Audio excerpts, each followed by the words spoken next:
Today's guest is Leigh Jasper, co-founder and co-CEO of Firmable. Firmable's mission is to help every B2B business in Australia and New Zealand grow as fast as they can by becoming the definitive source of business and market intelligence.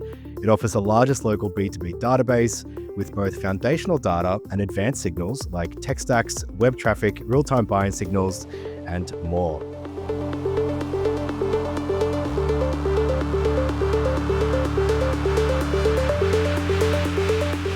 Leigh is here to tell us all about it. So Leigh, welcome to ROI from AI. Thanks for having us, Brad. Really appreciate it.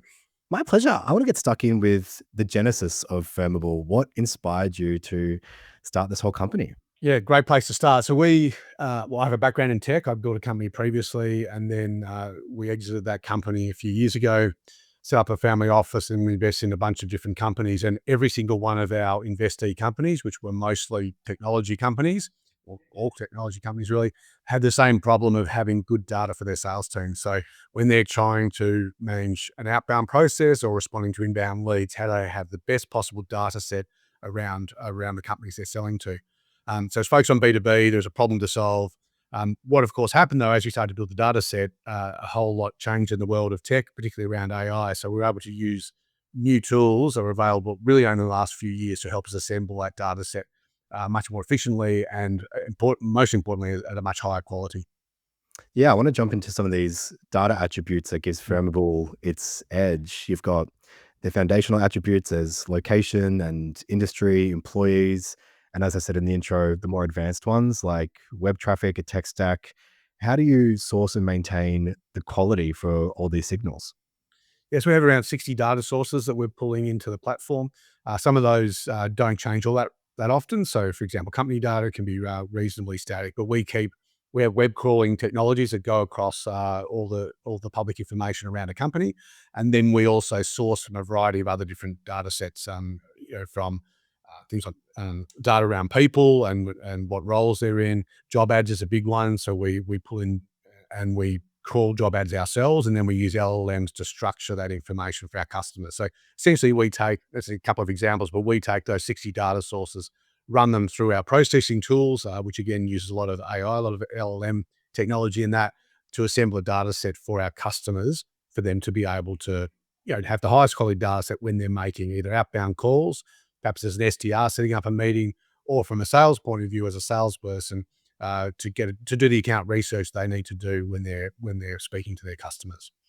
Yeah, well, you mentioned there you offer AI agents. I'd love to know, how is AI in particular enhancing prospecting and outreach as opposed to more traditional technology we've seen for the past few decades? Yeah, probably the best example is just how our team internally use, because the great thing about being in sales ourselves is we get to use our own products. So our SDR team will set up a list of prospect customers. So you manage lists in the platform.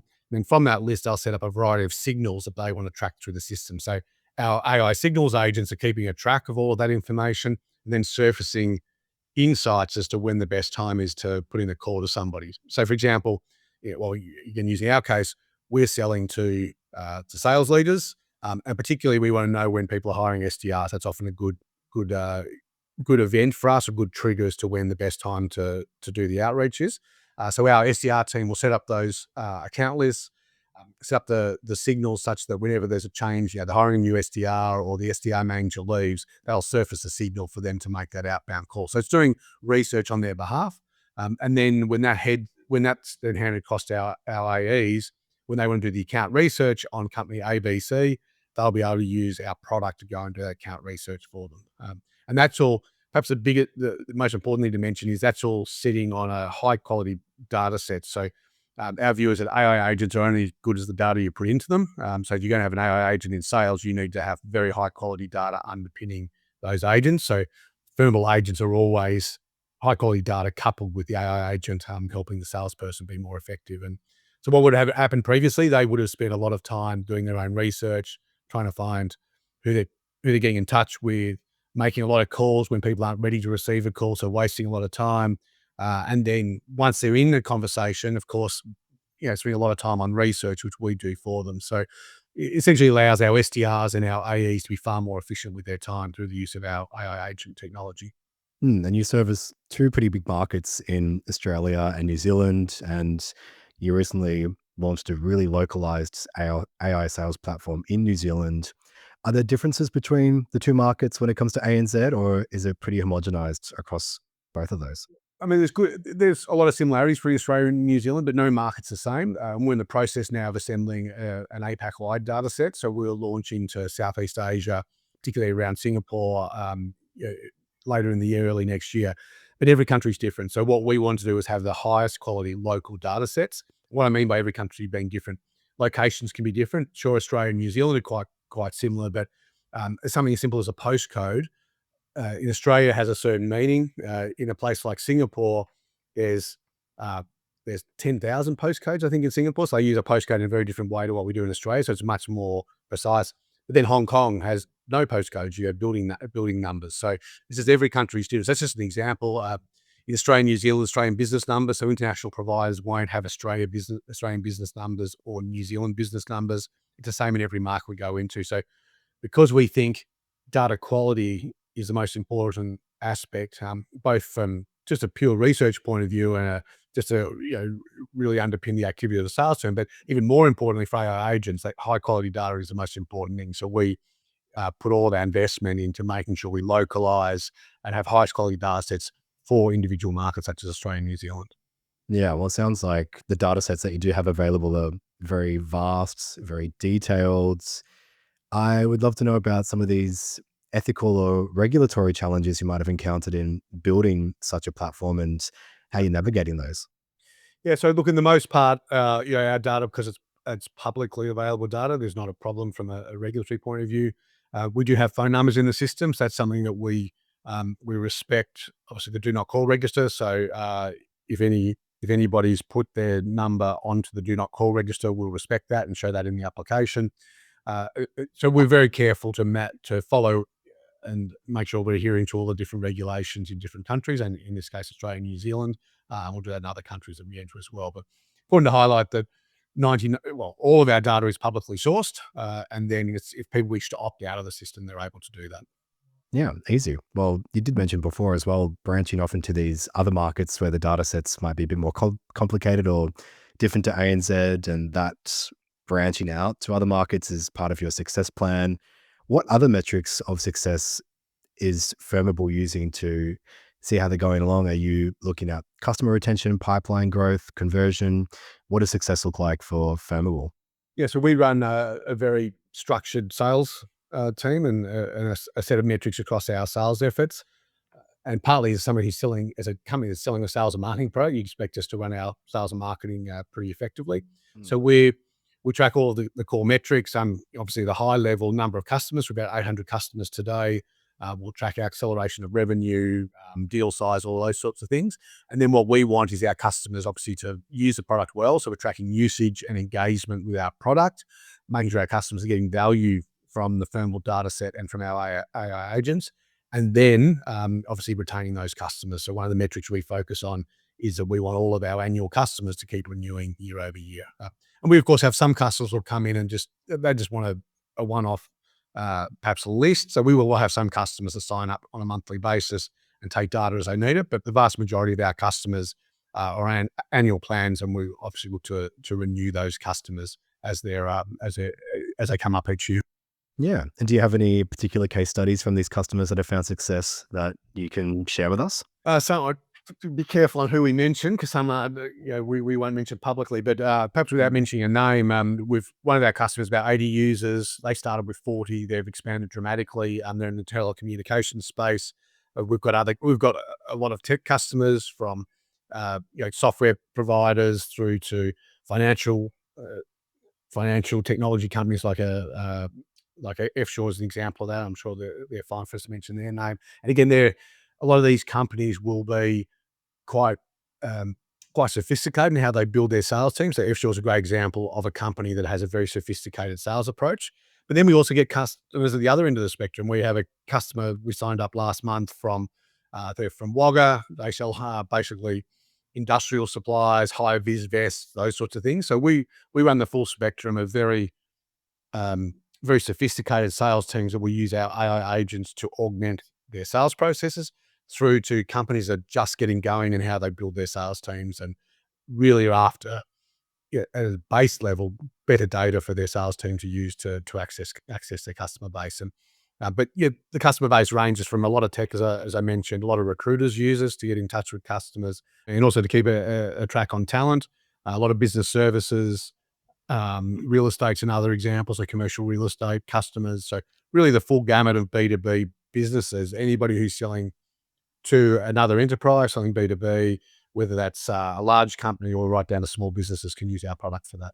Yeah. Did you build it with the intention of being industry agnostic and just being plain B2B? Or have you noticed that there's certain industries, like you said, they're recruiting?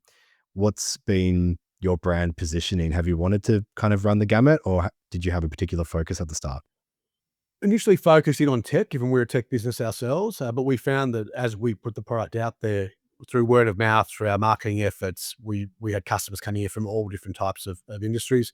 We felt that tech would be a big one, recruiting would be a big one, and they clearly are, but every type of business that's selling B2B. So we've got, as I mentioned, industrial supplies, office supplies. We had printer companies like Epson and Canon, for example, that are customers because they're wanting to find more businesses to sell printing supplies to, and of course printers and other things. So the technology. So it's far broader than we expected. We've focused on a number of industries, but we've found that because it can be used across any B2B sales team, that it's been, we've had a lot of inbound from places we didn't expect, and we're able to serve them well. Yeah, amazing. And I do believe you've got something that you can demo for us today. Is that correct? Yeah, sure. So love to show just a very quick overview of how Signals works. The way the product works, and I'll just touch on Signals here. There's a lot of depth to the system. Broadly, what you're doing in all cases, when you're setting up a Signals agent, is you'll build a list first. So the way the lists work is you can search through the product. Maybe quickly show the search. So in the case of Australia, New Zealand, or in the case of Australia, in this case, over 10 million people, over 1.5 million companies, you can search through, build a list from the companies you want with dozens of filters. So you could filter down to, I want to see everybody in financial services that is between 5 and 25 employees. So you can, with a particular role, perhaps with the head of marketing. So you can filter down and build a list from these lists, and these can be managed across the platform. And you can have, for example, there we've got key tech companies. So Oscar from our team set that up. There might be target companies for Rowan, who she's reaching out to. So various people within your team. So your sales team can set up their lists, and then Signals essentially run off these lists. So once you've set a list of existing accounts or target customers, you can then track signals. So it's a selling signals time, for the best time to reach out to somebody, to a potential customer. So in the case of perhaps we'll pick up what Oscar's done here. He's set up, in this case, he's looking for recruiting and hiring signals. So he set up across his list for recruiting and hiring. So this will show that these companies, in this case, say DB Results, they've had a leadership change, and you can view what's happened within that. So David Campbell, in this case, has joined as an advisory board member. So you can set up all different types of signals within the application, very granular signals. So you choose the list you want to create the signals for, and then the type of signal you want to track. And that can be everything from recruiting and hiring, I just mentioned. It could be, in this case, Rupert set up one which is around thought leadership content. So it might be that you're wanting to sell into a company that's leading its market in perhaps in the use of certain technology. In this case, it happens to be AI that we're talking about. So they delivered a privacy-first AI approach with with edge computing and secure enterprise solutions. So they put that content out on their socials, and we picked that up. So all sorts of different signals that you can pick up for different flavors of who you want to target and who you want to sell to. And so those signals are then tracked, and each of these signals, in the case of Trustway, you can view the full detail of that content, what keywords are around that content, and helps you then prioritize who you want to get in touch with. Yeah, it's So that's a incredible. very high level, but it obviously goes very deep. You can pick up intent as well. So intent comes to your website. So we pull in a product called Bombora into the application. You can structure for intent. You can structure for a job change I mentioned before, thought leadership content. So anything hitting the social. So you might be new product launches, thought leadership. promotions, marketing and promotions they're putting in the company's putting on the socials. And you can also do that for a person as well. So if you're tracking a particular individual or set of individuals, you can track whether they've changed job, whether they've been promoted, whether they've put, content onto their own socials. So we pull that all in, ingest that, and pull through the insights for our customer base. Yeah, it's amazing, especially the content feature, being able to scour for content that's mentioning your keyword or your particular business.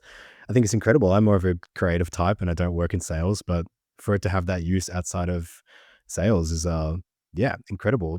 Reminds you of X-Men where Professor X has the orb that he can find all the other I find what's happening. mutants. Yeah, no, Maybe not it's quite as creepy because we're not looking into somebody's head, but yeah, it's less stalkerish. No, yeah. it's incredible, and I could imagine that it's so robust, and you're helping so many people really get success in their businesses. But on that, one question that I do ask every guest for the podcast is, what is your biggest tip for a return on investment using AI, Leigh? Great question. For all of our customers, we'd say being able to use AI alongside or as part of your existing process. So I think and we'd say that for our customer base, that when they're using our signals agents, they're not having to rebuild their process. They're already doing this research. They're already looking for prospects. They're already wanting to keep a track of customers. So we're making it easy for them. So our agents are doing work that they would otherwise be doing manually. So we're not creating a whole new process. We're not creating new agents to do a process that hasn't been done before. What we're doing is augmenting the sales team. So I think, well, our approach would always be take what you're doing today and find ways to augment what your team's doing, help them with their day-to-day job. We don't think in sales we're not going to replace people with agents. We'll make them more efficient, but Mm. most people still want to talk to somebody before buying a product. Of course, that may be different in other industries, but we think in sales, which we know very well, that being able to augment the salesperson is where it's at, and helping them be more efficient and effective in what they do. And that's worked very, very well for us in terms of our customer base. And I guess the other benefit we have, which has made it easier for our customers, we're using it too. So we know how the product works internally, and that means we're able to design it for our customers.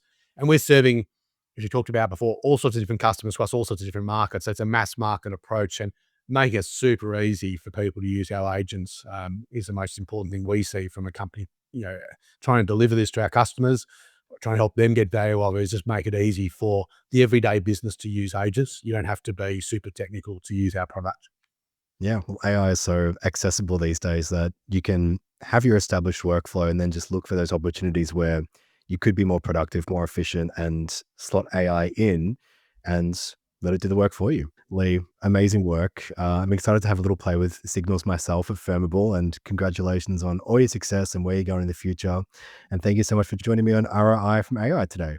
Thank you, and you're welcome to jump on. Anybody can jump on, have and trial the product. So look forward to seeing you jump on and try it. And anybody who's listening to the podcast and seeing the video, we'd love to welcome you to try it out, use it, and see if it works for you. Amazing.